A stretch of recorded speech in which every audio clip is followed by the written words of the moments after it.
Gums का problem छोटा लग सकता है, लेकिन गम श्रिंकेज डायरेक्टली कनेक्ट करता है हार्ट प्रॉब्लम। नमस्कार दोस्तों, मैं हूं डॉक्टर रोहन वीरानी।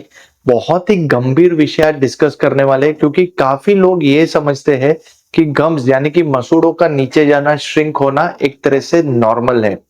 काफी लोग ये समझते हैं कि एज के साथ मसूड़े नीचे जाएंगे, थोड़े बहुत गम्स में से ब्लीडिंग होगा तो ये नॉर्मल है। लेकिन क्या आपको ये पता है कि गम श्रिंकेज का अब साइंटिस्ट ने डायरेक्ट कोरिलेशन निकाला है हार्ट डिजीजेस के साथ। यानी कि जो मसूड़े हैं उसके आजू बाजू जो बैक्टीरिया है, जो गम्स को वीक करके जिससे आप सामान्य तौर से अब उसमें ब्लीडिंग देखते हैं, उसका बहुत बड़ा इम्पैक्ट आपके हृदय यानी कि हार्ट को भी हो सकता है। गम्स के आजू बाजू के जो बैक्टीरिया है वो डायरेक्ट आपकी आर्टरीज यानी कि जो रक्त की नली है उसके थ्रू जाके आपके हार्ट के अंदर आथेरोस्क्लेरोसिस यानी कि आपके हार्ट की जो वेसल्स है उसको थिकनिंग करके आपको हार्ट अटैक भी दे सकती है। तो फ्रेंड्स, काफी लोग ये समझते हैं कि गम्स को वीक होना, गम्स में से ब्लीडिंग होना एक तरह से नेचुरल है, 50 की उम्र में ये होगा ही। लेकिन ऐसा बिल्कुल भी इसे लाइटली मत लीजिए।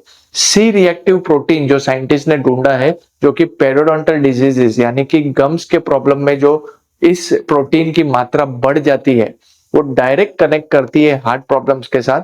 और हार्ट के पेशेंट्स में भी सी रिएक्टिव प्रोटीन यानी कि सीआरपी प्रोटीन एक तरीके का इंडिकेटर है कि जिसका हाई है उसे हार्ट अटैक आ सकता है, हार्ट की बीमारी आ सकती है।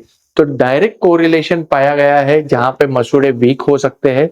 वीक होने के बाद उसमें जो बैक्टीरिया होते हैं वो खाने के द्वारा, आपके ब्लड वेसल्स के द्वारा धीरे धीरे करके आपके हार्ट में जाता है।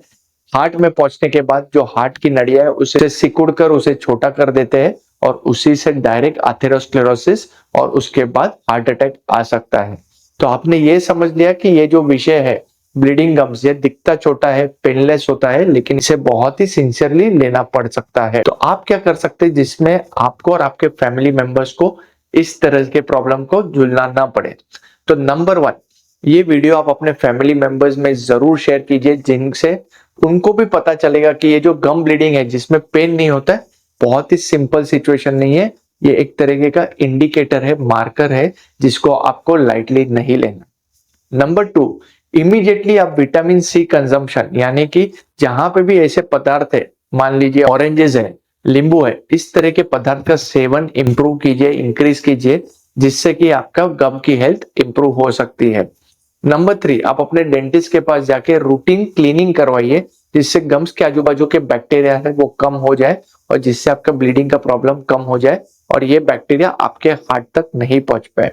और सबसे important number 4, routine hygiene maintenance, जिसमें माउथ वॉश और ब्रशिंग दोनों टाइम सुबह और रात करना बहुत ही जरूरी है, उस पर ज्यादा एम्फोसाइज कीजिए।